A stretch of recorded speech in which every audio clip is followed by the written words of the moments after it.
If you see a network error or connection error in the ING app, the first thing to do is check your internet connection. Try switching between Wi-Fi and mobile data to rule out network issues. Then, make sure if you're not able to do so, make sure that you're connected to a stable Wi-Fi so your app operates smoothly. Then, go ahead and turn airplane mode on, wait for about 10 to 15 seconds, then turn it back off to reset your connection.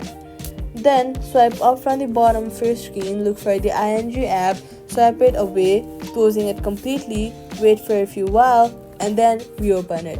Make sure any VPN or ad blocker apps are turned off as they can interfere with banking apps. Then restart your phone and try logging in again. If the error still appears, ING servers may be temporarily unavailable, so wait and try again later, and that's it. Subscribe for more quick fixes.